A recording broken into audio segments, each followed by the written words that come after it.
Hello and welcome to the Zach Ratliff Show. I'm Zach.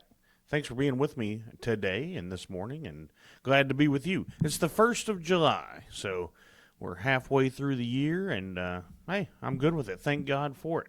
Thank God for another day in the greatest country He's ever put on the face of the earth. I'd also like to thank God for my sponsors, Elmwood Custom Goods, and then Mortgage Financial Services in Texarkana, and then Church on the Rock. Texarkana. That's churchontherock.org. Thank them. I want to thank them for sponsoring the show and making this show possible. Check out their websites. You can search them up, as they say, as the kids say, and do all the things. Okay, I made a post about this on my Zach Ratliff Show Facebook page last night, and it's the first thing.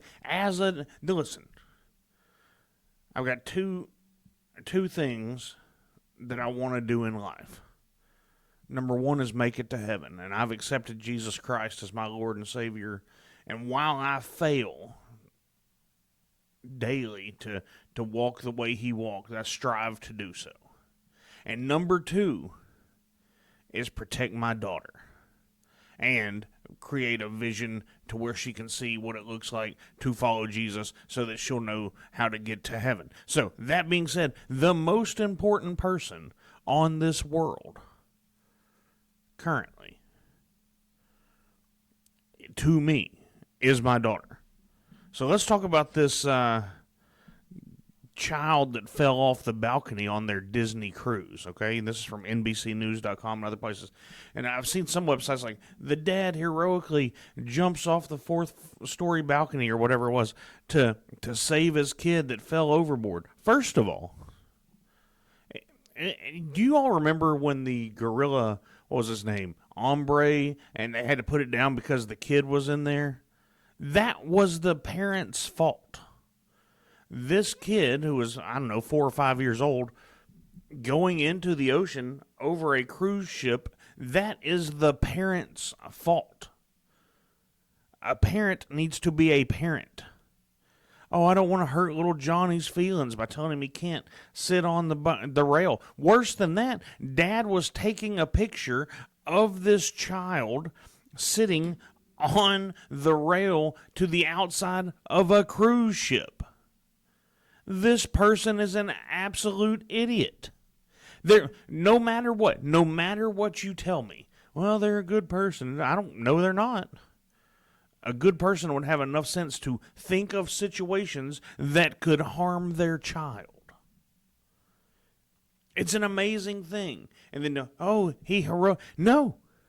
I mean, look, I get it. Yeah, big deal. You jumped in from a real high spot into the water. I wouldn't necessarily like doing that either. However, if my daughter goes in the water, that's what you're doing. That's not even a question. But what is a question is, why would you allow your child to put themselves in a situation where they could possibly fall in? I would say, I don't know the exact number, tens, if not hundreds of thousands of people. Well, it's probably 4,000 people per boat. So yeah, hundreds of thousands of people per year go on cruises. Now, I don't know how many fall off. I'm going to bet it's not that many. And then some of those are intentionally trying to kill themselves. So you could even, take that number away. How many accidentally fall in? Very few. Very few. That you allowed your child to be in this situation. Now, even more than that, that you put your child in this situation. It's on you. When this guy gets back to wherever he belongs to, I think the child should be taken from him. He shouldn't have custody. He should be thrown in prison. I care about our kids, everybody. More than anything. The kids should be protected. They should be allowed to. Cool, yeah, you went on a Disney cruise, all that, and you ruined it for this child for the rest of their life because you allowed them to do something a kid would want to do. But you should expect a kid to be a kid. Okay, hold on. No, get off there. Don't get near the rail. That's a long way down. That's the ocean. You could die. Be a dad. Man up. How about that? All these weak-kneed dads that won't afraid to hurt mom and little Susie's feeling. No. Hey, get off there. Shut up. Sit down. Don't do that. Oh, just sit there and I'll take your picture since you're already up there. No, sir. No, sir. I even remember when my daughter was young, we went to the beach. I think we went to Gulf Shores, and, I had her out on the balcony with me, and whoever we were with was like, oh, don't let her get too close. She'll fall through. I said, no, she won't fall through because I wasn't going to allow her to be that close anyway. If she wants to look by the edge, because she was over the edge, she could fit through the railing, I will hold her hand. But you don't get to take time off being a parent. You don't get to, there's no, oh, I'm not going to parent right now. You're constantly parenting. And if you're not, that's on you. Anyway, I know this isn't primarily what the show's about every day, but I just don't want to see this guy made a hero because he's an idiot. Don't be made a hero because you did what 90% of dads would do. On the reaction, not on the allowing your kid to put themselves in harm's way. You did what, not many would do because you're an idiot. So thank you, sir, for proving that you're an idiot. And then, hey, good for you. You owned up with it. But he should be fined for having the ship turn around. He should have to pay for all the extra fuel they use. He should have to pay for everybody's time they wasted. I mean, all these things he should be punished with. Because of his one bad decision, or I'm sure this isn't the only bad decision. And look, I've made a ton of bad decisions in my life. And thank God I haven't been punished for all of them. Some of you may say, well, the punishment of him seeing his kid fall and having to jump in should be... No, it's not enough. Anyway. It's just frustrating. Stupid parents and then just anger. When you won't stand up for your kids and you won't do what's right for your kids, it just gets all over me. Let's protect these kids. Let's protect these kids. All right, moving on. Rapid Response 47 on X.com says, CNBC says, reports that we are collecting a lot of revenue from the tariffs. More revenue than in history from tariffs. What a who knew that this was even a possibility? Who knew that well, somebody did, and that's why we elected him. And look, I don't think Donald Trump's the smartest person in the world. I would imagine he's more intelligent than I am. Let's just start off because I don't have any billions of dollars. No matter what his number is, it starts with a B, and I don't have any numbers in my net worth that start with a B, unless it's about to go to work. So there's that. But yeah, we knew this guy was intelligent. But more than that, he surrounds himself with smart, intelligent business people. You think he just... here's what I think. I think people just believe that Donald Trump just goes and throws something up against the wall and is like, oh, this sounds fun. That's not the way this man operates. He's methodical. Plus, he had 4 years to say, no, this is the way that I'm going to do it. This is what I'm going to do. So, excuse me for continuing to rub my eye. I've got an eyelash caught in it, and it's just getting all over me. So, there's that. Okay, moving on. So, anyway, tariffs are making money. Who would have thought? Now, this from thecrimson.com, which is Harvard's website. The Trump administration issues a finding that Harvard permitted anti-Semitism in violation of civil rights laws. What? Who would have thought? All this anti-Jewish hate is anti-Semitism? Of course it is. And yes, that's illegal. And then to have policies based on anti-Semitism is also illegal. Look, it's not just Harvard. And that's where the article came from. But you can see all the anti-Israel, anti-Semitic rallies across the country in higher education. We've known. And look, I'm not going to single out any higher institution of learning here, but during the 30s, a lot of them were supporters and, I don't know, supporters and believed the Nazi message. A lot of that hasn't changed. So yeah, I'm not surprised. Well, let's see what happens there. Let's see what happens there. Okay, so I said yesterday we knew this kid from the Idaho shootings wasn't a white Christian, and of course, 20-year-old, he scrubbed his social media, all of that. Grandpa came out and said, had some good things to say about him. Listen, if your grandparents don't come out and think you're the apple of everybody's eye, they're not even grandparents. If his grandpa had said one bad word about him, I wouldn't have believed it was really his grandpa. That's what grandparents do. And that's what this guy, he's a good guy. He wanted to be a firefighter, and I don't even know why he did this. Just look at the pictures, everybody. He will qualify in every other group of all these other shooters that you see happen. That's all I need to say. Go look at all their pictures. Tell me some common themes you can find, and just by seeing them. Golly. It's like, and I don't know what tilt he has politically, but there are common threads. All you have to do is go look at them. And just read a little bit, which is why they've been slow on releasing any information about this guy. Anyway, yeah, but yes. Anyway, yeah. Just go look at his picture, then look at his background, and you'll see. And look, yeah, you're gonna be like, well, he's a white guy. I'm not saying he's not white. Look at all of these white shooters and school shooters and all these things, and look at. Just look at what they have in common, and then you'll put it all together. If you don't, email me, ZachRatliffShow@gmail.com. We'll talk about it. Or, if you know me, call me. Okay, Republicans introduce last-minute industry killer tax on solar and wind in spending bill. That's per CNN. Good. If it works and it makes money, it will not need the government to back it up. Let me tell you how much money the government gives me every month, and that's zero. Okay? For my business, for my rent, my mortgage, for whatever. They don't give me anything.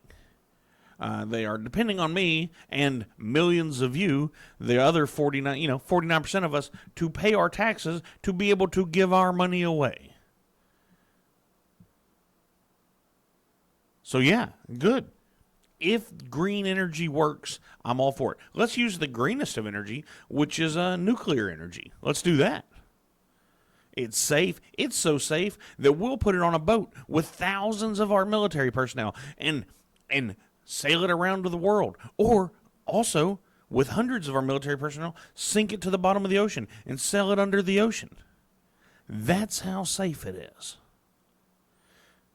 Let's do that. And, but side note, have you seen what Toyota, I think it was Toyota released? A water-powered vehicle.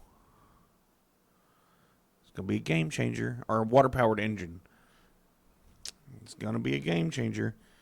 Look, and as far as these windmills and solar panels, if they work, look, and here's the deal too.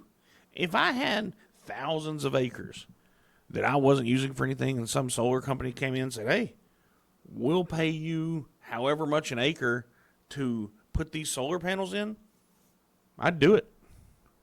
Okay. Pay me. I don't see any problem with that if you're a landowner. I mean, zero. Now, where do especially if the materials were sourced from the U.S. The problem is, especially on the windmills, it's not sourced from the U.S., and they're expensive to maintain. And the amount of material, the amount of carbon it takes to make one, it never replaces through its energy production. I've long said I don't know why they don't put these solar panels over parking lots so that you just have shade and then it powers the area. But, That's crazy. And then also on the windmill deal, let me tell you why it's still cool right now in this part of Texas. You know, it was only 78 degrees when I woke up and left this morning. You know, it'll be, I don't know, mid 90s today, which I understand. I don't have a job that works outside. I mean, it's hot, but the wind is still blowing. When we get to August and it's 98, 99, 100, 101 every day, the wind doesn't blow. So your windmills, they don't work much if the wind isn't blowing. It's still hot air. And windmills don't operate off that. All right, let's jump to what Donald Trump said yesterday about Jerome Powell, who is the head of the Fed. The head of the Fed. This is on Truth Social. Jerome Too Late Powell and his entire board should be ashamed of themselves for allowing this to happen to the United States. They have one of the easiest yet most prestigious jobs in America, and they have failed and continue to do so. If they were doing their job properly, our country would be saving trillions of dollars in interest cost. The board just sits there and watches. So they are equally to blame. We should be paying 1% of interest at best. Now I'm going to show you this. This is the note that Donald Trump sent to them, and you can look that up on Truth Social and see it. He writes, Jerome, you are, as usual, too late. You have you have cost the USA a fortune and continue to do so. You should lower the rate by a lot. And then, so in yellow, as you can see if you're watching, is where we are. We're in the highest rates in the world. And then under us, we're number 35. Number one is at a 0.25% interest rate, and we're at a 4.5. Can you imagine if our interest rates came down 4%, the growth this country would see? And I've said this for years now. I knew Jerome Powell was going to do this. I'm surprised he hadn't. He hates Donald Trump, and he hates you for voting for him. This is nothing other than political motivations. And, Zach, he wouldn't do that. Obviously he will, because he is. And that's what we're seeing. So, there's that. Of course, then Trump and guys are starting to talk about replacing Jerome Powell. Jerome Powell doesn't have to leave till 2026. Now, they can put pressure on him, and he might, but I see him sticking it out. He's going to try to, and look, maybe the pressure gets so immense that he does. I don't believe he's going to step down. They're trying to talk him into it, and so there's that. Okay, I want to report on this. Or read this report, I guess. It's from Rich Barris, the People's Pundit on X.com. This is what illegal immigration has gotten us.